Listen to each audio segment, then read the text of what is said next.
Okay, can you see it? Right. So good evening, everyone. So my talk will be about endoscopic management of bile duct stones. And our objectives would be to discuss the current issues in the management of bile duct stones and identify appropriate endoscopic management for the treatment of common bile duct stones. So we all know that the gallstone disease is common worldwide and ranges around 5% to 25% in the adult population. And within 10 years, 30% of them would, present with biliary colic. And there's an annual risk of around 1 to 2% of these patients to develop major complications. And the complications is usually associated with the migration of a stone into the common bile duct. And the situation actually gets complicated when it causes pancreatitis, cholangitis, or signs of obstructions of the common bile duct. So, in this paper, the ESG guidelines says that if you are able to detect a common bile duct stone alongside with a gallbladder stone, it should be removed because if left in situ, almost a quarter of them will develop symptoms. Mm. And the likelihood of unfavorable outcomes also is associated with the size of the stones. And the bigger they are, the likelihood of unfavorable outcome. And we would just approach it conservatively if there are risks for endoscopic extraction of these stones, like just a recent MI or a poor surgical or endoscopic candidate. So whenever it is detected, we recommend to treat or take it out even if it's asymptomatic. Now, the risk for common bile duct stone is usually predetermined or determined by these non-invasive tests. We usually request for liver function tests and an abdominal ultrasound. So these two tests is used to triage patients to know if they would go for or we will need further evaluation or investigate for common bile duct stones. So the basic thing is to request for an ultrasound, and if there's dilatation of the biliary tree, usually the cutoff is a 6 millimeter. If the gallbladder is in situ, this bile duct should not be dilated, meaning you should be watchful of this dilatation of the intrahepatic biliary trees. And liver function, alongside with liver function tests, then we can risk stratify these patients for common bile duct stones. So the clinical predictors are classified to be very strong if by ultrasound you have a CBD stone already, or you present with clinical ascending cholangitis, or the liver function, the bilirubin would tell you you have 4 milligrams per deciliter. Clinical predictor that is strong, classified as strong, would be a dilated common bile duct. So the gallbladder has to be in situ. If it's more than 6 millimeter, then that's a sign already. And a bilirubin level between 1.8 to 4 milligrams per deciliter.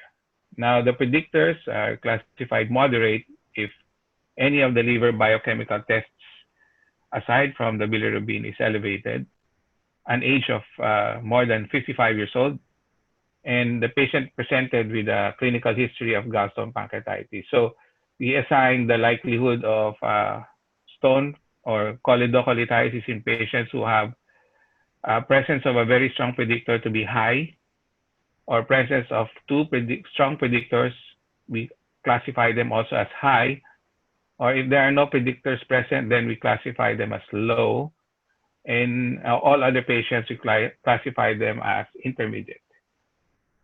So we use this ASG guideline classification or predictors so that we'll be able to stratify our patients, those who are of low likelihood of common bile duct stones, intermediate, or high likelihood of common bile duct stones.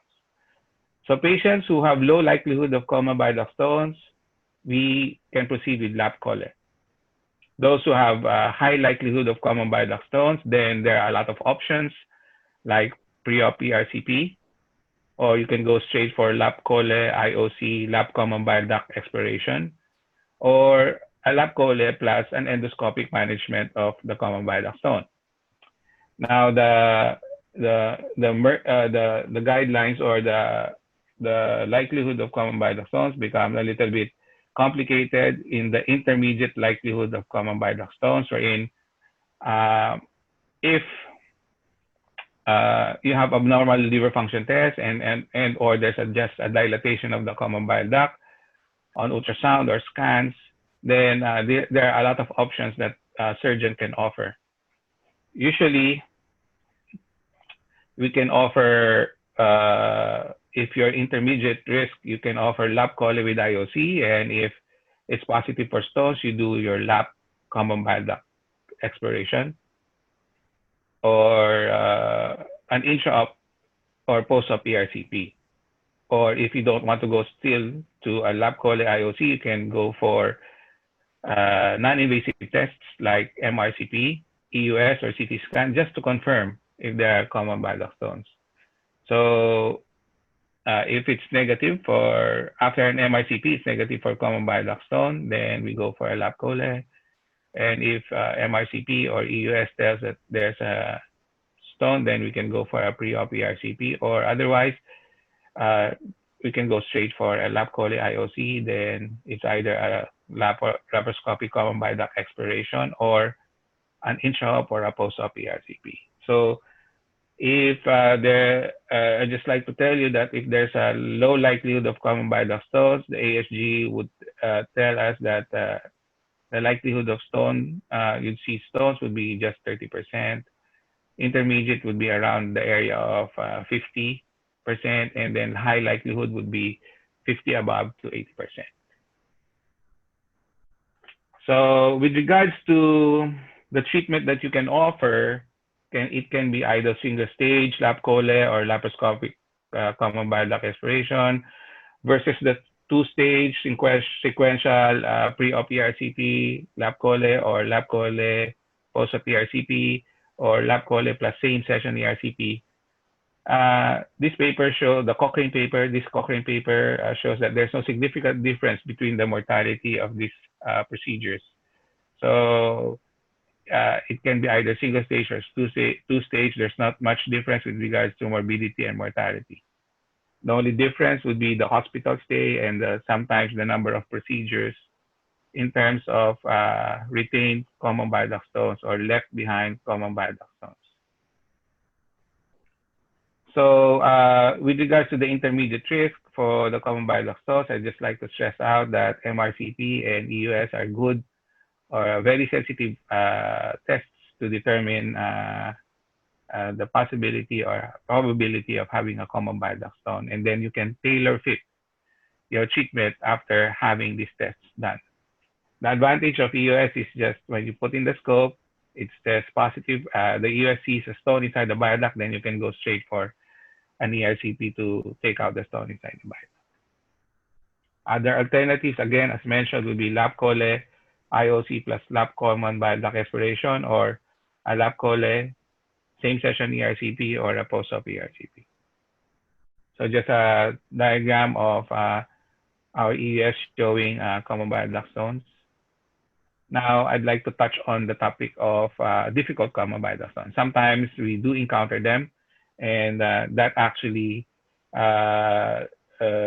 makes decision-making in terms of doing a surgical procedure or an endoscopic procedure to take out these bile duct stones a quandary for a surgeon. So difficult common bile duct stones is usually occurs in 10 to 15% of these common bile duct stones, and primarily defined as there is a difficulty in accessing the bile duct. It's either there's a diverticulum there or an altered anatomy. So if that's the case, then it's a difficult bile duct stone. Stones larger than 15 millimeters, the shape of the stones, like barrel-shaped ones, they say are usually harder than usual. And stones located proximal along a distal stricture or relative narrowing of the intrapancreatic common bile duct. So sometimes stones can be associated with Meritzi syndrome, and then it's a little bit more difficult to handle these things endoscopically.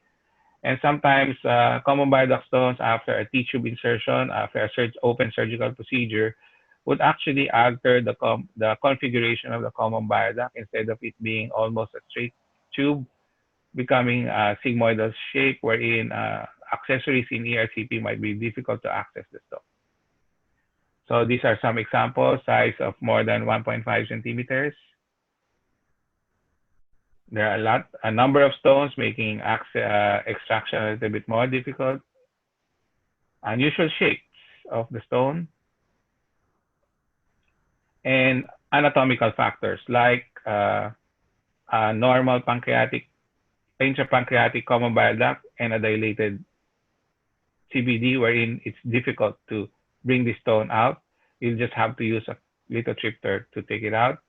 Stones inside the intrahepatic system, stones within the cystic duct CBD junction, and stones more located in one area or the left side of the intrahepatic ducts. So these are examples of difficult common bile duct stones. And how do you deal with this problem? Well, of course, you have to explain to your patient the value proposition of having to do multiple procedures or that is minimally invasive versus a surgical option with all its inherent morbidity and mortality. So it has to be clear to your patient the risk-benefit ratio of each procedure that you're going to offer your patient. So it has to be on a case-to-case basis. So to make the decision, of course, you have to take all considerations into it, especially the availability of the local expertise, availability of technical support or the technology. Is it within your area? And of course, the financial aspect of the healthcare or the therapy that you're going to offer this patient. So usually the CBD stone can be actually taken out easily by an ERCP, an endoscopic sphincterotomy, and stone extraction, especially if the stones are just less than 1.5 centimeters. And you couple that with a mechanical lithotripsy, almost 100% you can clear the bile duct. But as I mentioned, there can be stones that can be very, very difficult to deal with.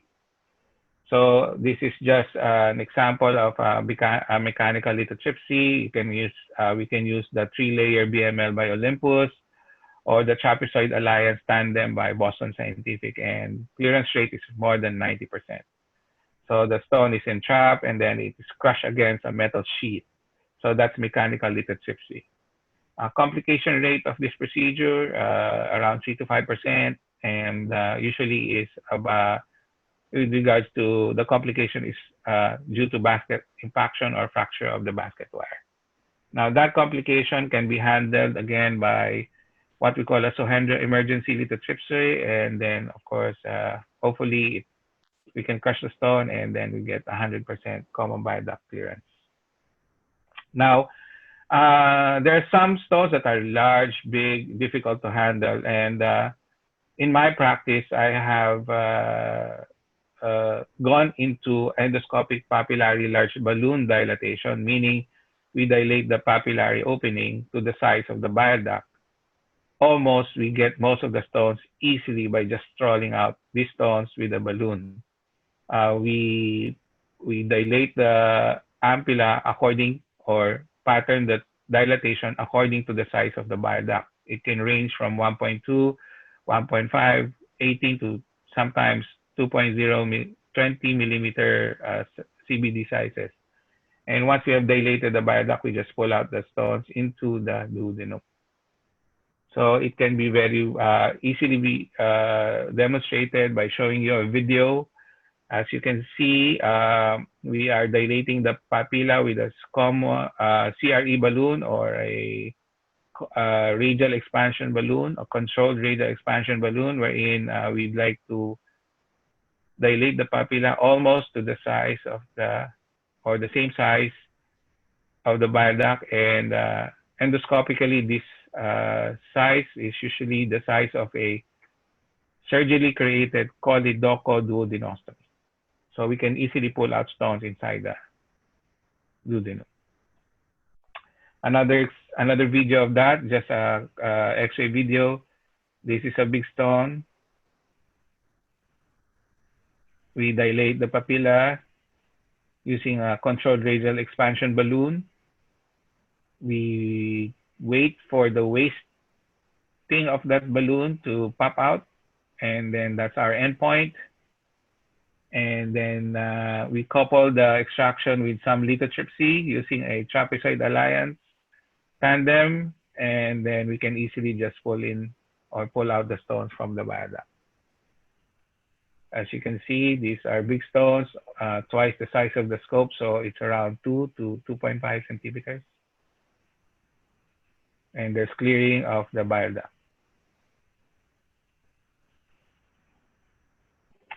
As mentioned in literature, the most common complication associated with large balloon dilatation of the papilla is pancreatitis, but I think the more dangerous one would be bleeding. And I have 3 patients to die under my watch after 6 years of doing this.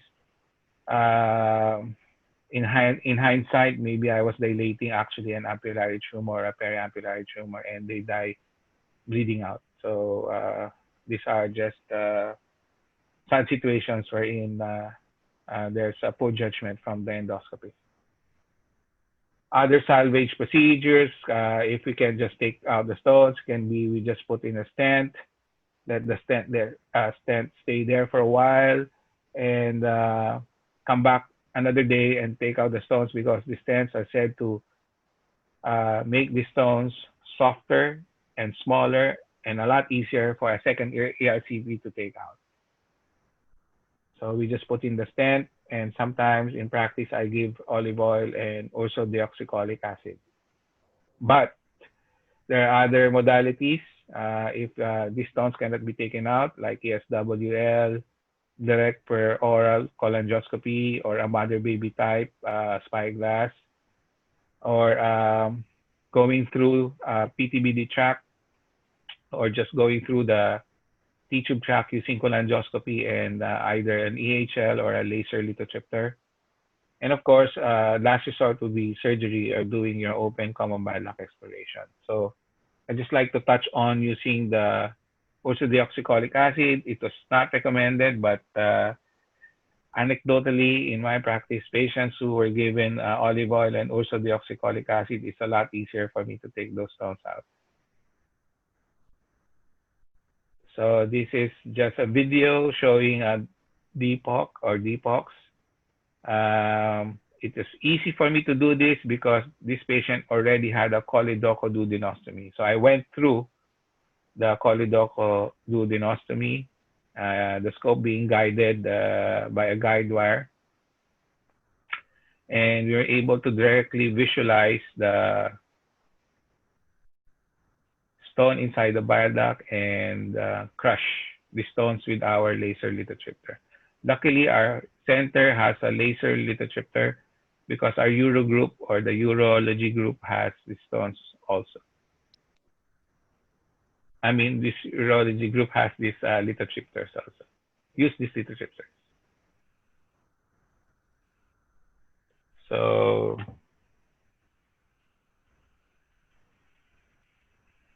this is through a choledocoscope. If you notice, it's a fiber choledocoscope. It's one of our older scopes. And we're able to handle stones that are very difficult to take out.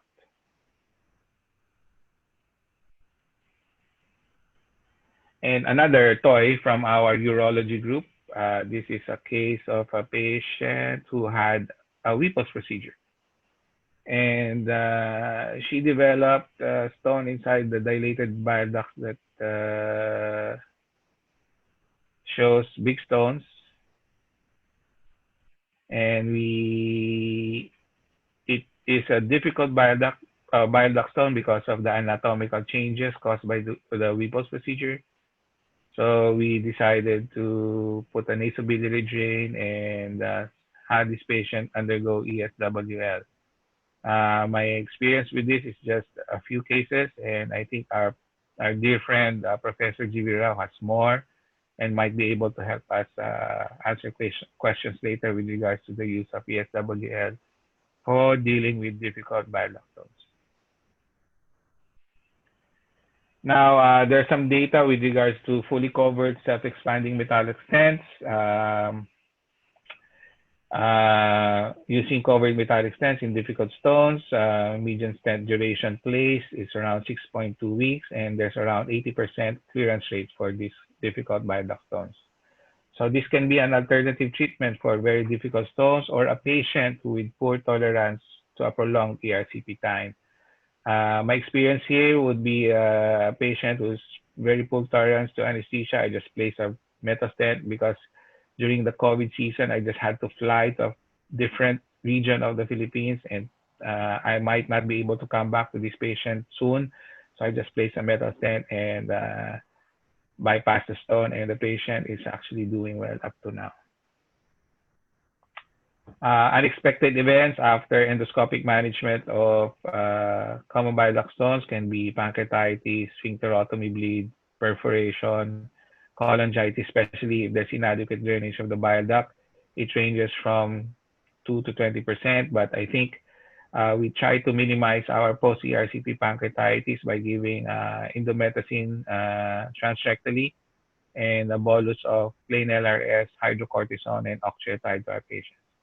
We do not have suppository indomethacin in the Philippines, so we just deliver this indomethacin capsules. We just take out the powder inside the capsule and deliver it post ERCP transrectally with this powdered rectal indomethacin off-label, suspended in KY jelly.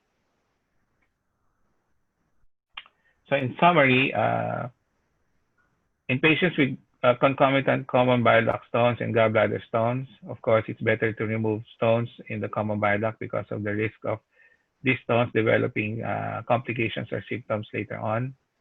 The liver function test and an ultrasound will be very useful to triage patients according to the risk of them having common bile duct stones.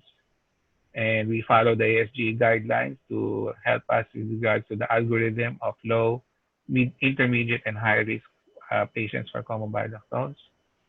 CT scan, MRCP, EUS, or ISO-C can all help us in determining common bile duct stone presence in intermediate risk patients. And there's no difference between surgical or an endoscopic management of common bile duct stones in terms of mortality, morbidity. It actually depends on the availability of expertise or technology around the area. Now, the so-called difficult common bile duct stones can be dealt with a variety of endoscopic modalities. And of course, just a caveat or a warning, it's always putting the safety of our patients or their welfare as priority, and they have to know the risk they're taking over the benefit of a procedure that you're going to offer. So without saying that, we all know that we want to first do no harm. So with that, maraming salamat. Thank you very much. I hope I can answer questions or clarify some things after this lecture. Thank you, Ray. Now we open for discussion.